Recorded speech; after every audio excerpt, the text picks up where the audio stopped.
আজকের ইফতারে আমার হাজবেন্ডের পছন্দের বিরিয়ানি রান্না করেছি আর আমার পছন্দের খেজুরের শেক বানিয়েছিলাম। আমার এত কাপড় হয়েছে, কাপড় রাখার আর জায়গাই নেই, তো আলমারি দেখতে গিয়েছিলাম। আর এই সবকিছু নিয়ে থাকছে আজকের এই ব্লগটি। আশা করছি ফুল ভিডিওটি দেখবেন। হ্যালো, আসসালামু আলাইকুম এভরিওয়ান। আই হোপ আপনারা সবাই ভালো আছেন। আপনাদের দোয়ায় আমি অনেক বেশি ভালো আছি। ভিডিওটা আমার বেশ কিছুদিন আগের একটা ভিডিও, এতদিন কেন আপনাদের সাথে শেয়ার করি নাই আমি নিজেও জানি। যাই হোক, সেদিন হচ্ছে ইকিয়াতে গিয়েছিলাম। আমার খুবই একটা আলমারি দরকার ছিল, সেটার জন্যই গিয়েছি। আর আমার পরা এই সুন্দর কাফতানটা আপনারা মেহেরো স্টাইল ফেসবুক পেজে পেয়ে যাবেন। কাফতানগুলো আপনারা চাইলে স্কার্ফ অথবা স্কার্ফ ছাড়াও পরতে পারেন। স্টাইলিশ আর অনেক বেশি সুন্দর লাগে এই টাইপের কাফতান। তো ইকিয়া ঘুরে ঘুরে দেখছিলাম যে কোন আলমারিটা আসলে নেওয়া যায়। আমার এত কাপড় হয়েছে, কাপড় রাখার একদমই জায়গা নেই। পরে ভাবলাম অনেক কিছুই তো কেনা হয়, আলমারিটা এবার কিনে ফেলি। এই আলমারিটাই পছন্দ হচ্ছে না কেন, প্রতিটাই হচ্ছে লাখের উপরে। তো এই আলমারিটা বেশ ভালো লেগেছিল। সেদিন হচ্ছে আমি একটা আলমারি শুধু পছন্দ করে এসেছি, নেক্সট ডে হচ্ছে সেই আলমারিটা কিনে নিয়ে আসি। সাথে হচ্ছে আমি এখানে ভ্যানিটির জন্য কিছু লাইট দেখছিলাম, আর এই লাইটটা হচ্ছে নিয়ে নিয়েছি।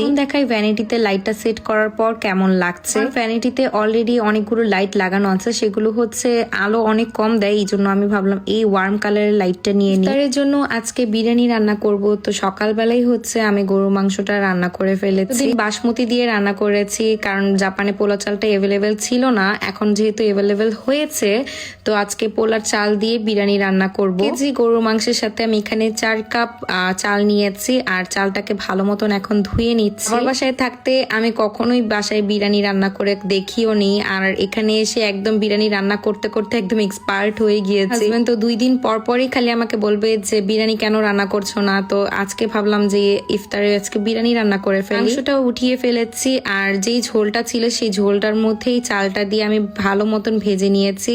এরপর এখানে মেপে রেখেছিলাম পানিটা, তো পানিটাও দিয়ে দিলাম। 1 কাপ পানি কম দিয়েছি, কারণ আমি এখানে 1 কাপ দুধ ইউজ করব। আর এই ঘিটা হচ্ছে আমাদের দিনাজপুরের পাবনা সুইটস এর ঘি। এই ঘিটা আসলে অনেক ভালো, একদম খাঁটি একটা ঘি। গুলো কাঁচামরিচ দিয়েছি যেন ফ্লেভারটা অনেক বেশি ভালো আসে, আর একটু ঝাল ঝাল খেতে আমাদের অনেক ভালো লাগে। মিনিট ঢেকে রেখেছি, এর মধ্যে দেখলাম যে হালকা চালটা হয়ে এসেছে। এর মধ্যে আমি মাংসটা দিয়ে নিয়েছি। দেখেছি চালটা সেদ্ধ হওয়ার পরে হচ্ছে মাংসটা মিক্স করে, বাট আমি হচ্ছে যখনই হাফ চালটা সেদ্ধ হয়ে আসে তখনই মিক্স করে ফেলি। করলে আমার মনে হয় যে মাংসর সাথে চালটা ভালোভাবে মিক্স হয়ে যায়, অনেক ফ্লেভারফুল হয়। এদিক দিয়ে বিরিয়ানিটা হতে হতে এখান দিয়ে আমি খেজুরের শেক বানাচ্ছিলাম।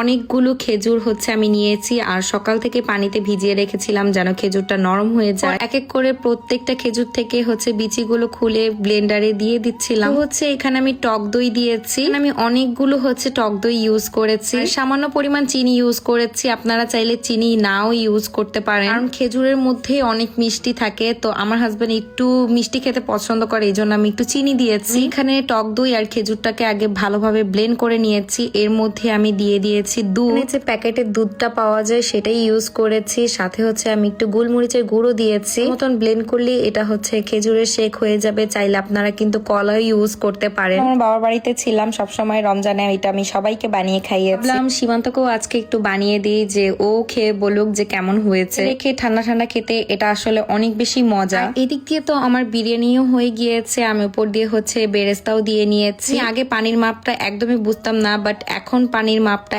একদম পারফেক্ট হয় আমার। যে বললাম না, রান্না করতে করতে একদম আমি বিরিয়ানি রাঁধুনি হয়ে গিয়েছি। অফিসে খেজুর দিয়ে ইফতারটা খুলেছে, আর আমি বাসায় একা একা বসে ইফতার করছিলাম। জীবনের প্রথম মনে হয় আমি এই একা একা বসে ইফতার করছি। আসলে এটা ফিলিংসটা বোঝানোর মতো না। হোক, সেও এসে পড়েছে অনেক বেশি টায়ার্ড, আর তাকে হচ্ছে এই শেকটা দিলাম। তার নাকি এত ভালো লেগেছে, এর পরের দিনও আমাকে বানাতে বলেছে। এখন ডেইলি আমাকে এই শেকটা বানাতে বলে। শরীরের জন্য অনেক বেশি ভালো, আপনারা বাসায় বানিয়ে ট্রাই করতে পারেন। হোক, রাতের ডিনারটা আমরা একসাথে বসে করেছি। আজকের এই ছোট্ট ব্লগটি এখানেই শেষ করছি। দেখা হচ্ছে নেক্সট কোনো ব্লগে। সবাই ভালো থাকবেন, সুস্থ থাকবেন। আল্লাহ হাফিজ। আর অবশ্যই আমার পেজে কিন্তু লাইক এন্ড ফলো করতে ভুলবেন না।